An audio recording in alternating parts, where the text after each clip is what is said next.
Hello, everyone, and welcome to episode number 28 of the podcast. And today's episode is on transitional or asymmetrical techniques.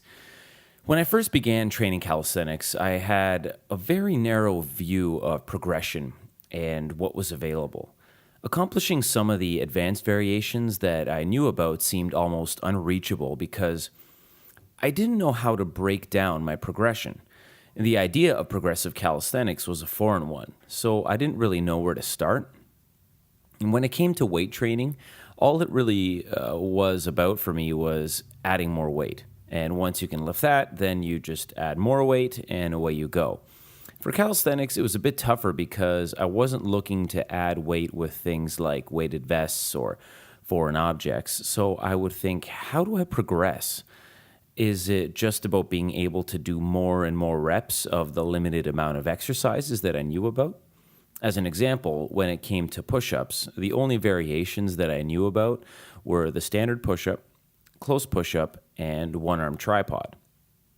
What I didn't know was everything that could go between. So achieving the one-arm push-up, as an example, seemed way out of reach. And it all changed for me when I was introduced to the idea of manipulating things like leverage, weight-to-limb ratio, or symmetry, which are principles of progression that I've spoken about in the past.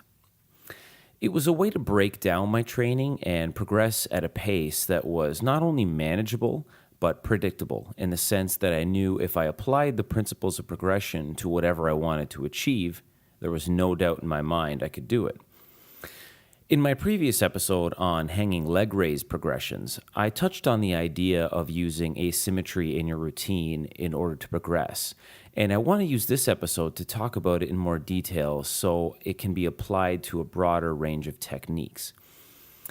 It's about providing tools that can be used to approach your training in a more strategic way and achieve goals that at the moment may feel out of reach. So at the base, a technique is bilateral, where it is affecting both sides of the body and limbs evenly, making it symmetrical, or transitional, where both sides of the body and two or all four limbs are involved, but one side of the body is exerting more force, making it asymmetrical, and unilateral, where most commonly a limb or two is taken out of the movement, making it an asymmetrical technique. For example, the standard full body weight squat is a bilateral exercise because both sides of the body are exerting force evenly. The split squat is a transitional or asymmetrical variation in which one leg is taking on more of the load than the other. And this illustrates the transitional nature of the variation because it helps the practitioner to work toward a more difficult transitional variation and then to the unilateral pistol squat by continuing to shift more and more weight to the single limb. Another example would be the push-up. In this case, the standard push-up is the bilateral technique, the uneven push-up an example of a transitional or asymmetrical technique, and the tripod one-arm push-up an example of a unilateral technique. And the reason I'm stressing the importance of the transitional technique is because it helps bridge the gap between exercises that can seem too far apart in difficulty. And referring back to the terms I used earlier, transitional techniques are very often used to achieve a more difficult unilateral technique after you've mastered the initial bilateral technique.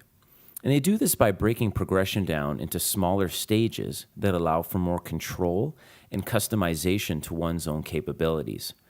With this, one can progress or regress at their own pace safely and effectively while also developing the necessary muscle groups that are key for future progress. But what asymmetrical techniques do is apply one or more principles of progression to make the exercise more difficult. And this difficulty isn't arbitrary. Transitional techniques have a beginning and an end goal. For example, in the close push-up, bringing the hands only halfway together acts as a halfway point between the standard push-up and the full close push-up, in which the hands are touching. In this case, leverage is more favorable in the halfway close push-up.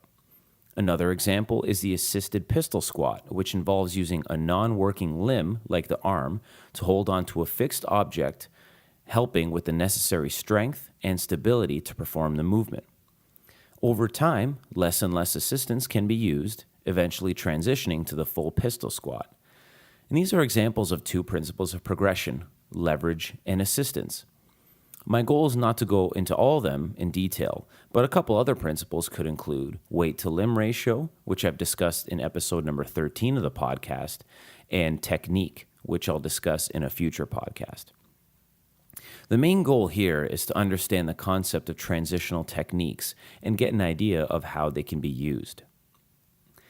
Another benefit that transitional techniques offer is the knowledge that there is a path in which to follow. The beauty of progressive calisthenics is that there are many ways to progress, and everyone's path is different. Some people manage to achieve more difficult variations with relative ease and skip a few progressions, while others may have a more difficult time and need to follow a specific progression and break it down a little more. Some like a very structured approach, whereas others are more loose with their training. In the end, a path is there if you need it, you just have to follow it. And transitional techniques are a part of that path and can allow you to break down your training very specifically to make the incremental steps that you need to.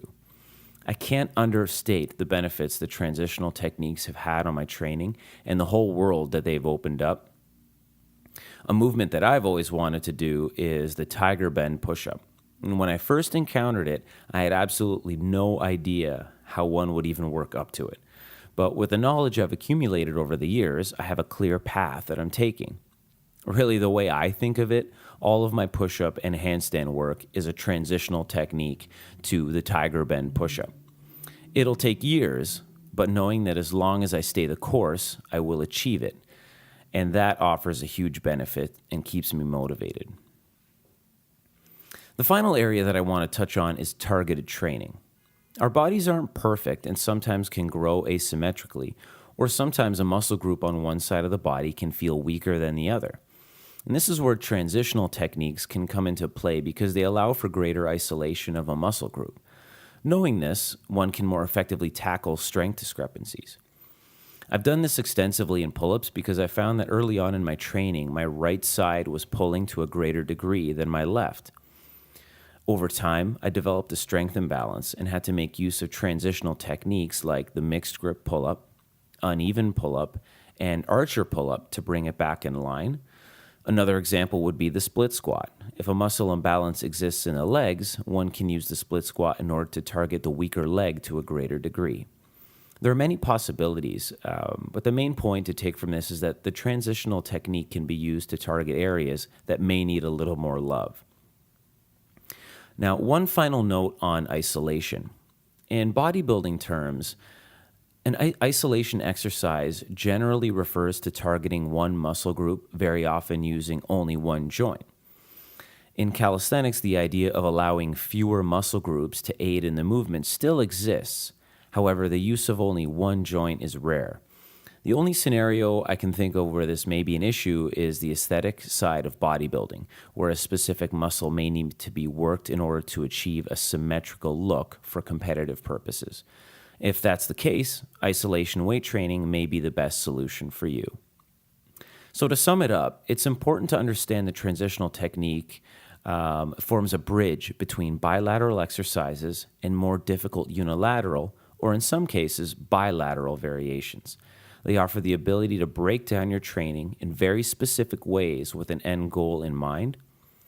It comes down to taking advantage of the principles of progression and using them to tailor the workout to your needs and capabilities. Not only do transitional techniques offer a physical benefit, but they offer a psychological one by allowing you to forge a path with a greater degree of predictability, offering motivation, confidence, and clarity.